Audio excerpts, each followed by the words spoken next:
perilaku konsumen. 1. Pengertian konsumen. Konsumen adalah seseorang yang mengkonsumsi barang ataupun jasa.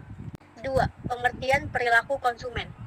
Perilaku konsumen adalah kegiatan berkaitan dengan proses pembelian suatu barang atau jasa.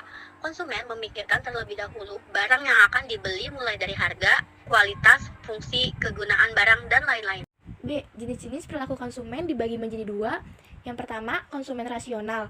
Tindakan konsumen dalam pembelian suatu barang yang mengedepankan kebutuhan mendadak atau kebutuhan primer. 2. Konsumen rasional. Konsumen yang mudah terbujuk oleh iming-iming diskon tanpa mengedepankan aspek kebutuhan atau kepentingan. Macam-macam konsumen atau pembeli. A. Pembeli apatis. Pembeli hanya membeli barang apabila dibutuhkan saja. B. Pembeli aktualisasi diri. Pembeli mengetahui dengan jelas yang diinginkan serta jumlah uang yang bersedia. C. Pembeli analitis. Pembeli sangat detail dan penuh pertimbangan serta cenderung dan cerewet. D. Pembeli penghubung. Pembeli sangat peduli dengan yang dirasakan orang lain mengenai keputusan pembelian mereka. E. Pembeli penyetir. Sangat terbuka, bergesa-gesa, tidak sabar, dan ingin langsung pada inti pembicaraan. F. Pembeli senang bersosialisasi. Pembeli sangat ramah, suka berbicara, dan berhubungan baik dengan sales. G. Pembeli impulsif, melakukan pembelian tanpa direncanakan. H. Pembeli informatif. Pembeli suka bertukar informasi atau memberi saran akan produk yang sering dipergunakan. C. Prinsip dasar analisis perilaku konsumen. 1. Pendapatan terbatas dan kelangkaan. Konsumen berpikir dua kali dalam menentukan pengeluaran yang harus dilakukan. 2. Konsumen mampu membedakan antara biaya dan manfaat. Dua aspek yang selalu dipikirkan oleh konsumen dalam melakukan konsumsi. 3. Konsistensi konsumen dalam memperkirakan manfaat yang tepat, dipengaruhi oleh pengalaman dan orang sekitar. 4. Distribusi produk satu dengan lainnya, memenuhi kebutuhan konsumen yang tidak pernah selesai. 5. Konsumen patuh pada hukum berkurangnya bertambahnya kepuasan dan berlaku banyak jumlah barang yang dikonsumsi, maka semakin kecil kepuasan atau manfaat yang dihasilkan. D. Faktor-faktor yang mempengaruhi perilaku konsumen. 1. Faktor budaya. 2. Faktor sosial. 3. Faktor pribadi. 4. Faktor psikologis. 5. Faktor marketing strategi. Faktor budaya memberikan pengaruh paling luas dan dalam pada perilaku konsumen. Dan yang dimaksud faktor sosial dibagi menjadi 3 kelompok, yaitu kelompok acuan, kelompok keluarga, peran, dan status.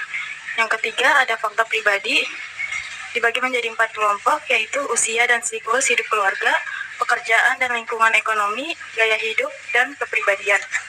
Yang keempat ada faktor psikologis, dipengaruhi oleh 4 faktor, yaitu motivasi, persepsi, pengetahuan, dan kepercayaan.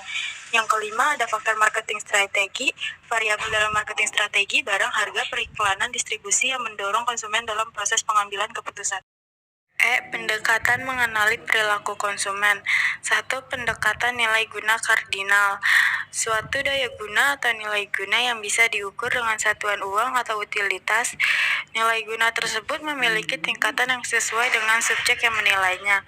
Dalam pendekatan kardinal terdapat landasan hukum, yaitu hukum Gaussian yang pertama menyatakan bahwasanya kepuasan konsumen akan menurun ketika kebutuhan mereka dipenuhi terus-menerus.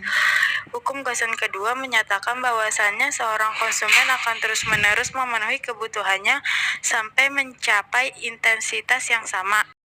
Ciri kurva indifferent memiliki garis miring yang negatif. Kurva cenderung menuju ke arah titik angin, tidak akan saling berpotongan. Keputusan pembelian terdapat 5 peran. 1. Pemrakarsa. 2. Pembeli pengaruh. 3. Pengambil keputusan. 4. Pembeli. 5. Pemakai. 2. Tahapan dalam proses pembelian. A. Menganalisis masalah keinginan dan kebutuhan. B. Mencari informasi. C. Mengevaluasi alternatif pembelian. D. Keputusan untuk membeli. E. Mengevaluasi pasca beli. G. Manfaat mempelajari perilaku konsumen. 1. Manfaat perilaku konsumen bagi manajer. 2. Manfaat perilaku konsumen bagi produsen. 3. Manfaat perilaku konsumen bagi birokrat. 4. Manfaat perilaku konsumen bagi konsultan. 5. Manfaat perilaku konsumen bagi peneliti.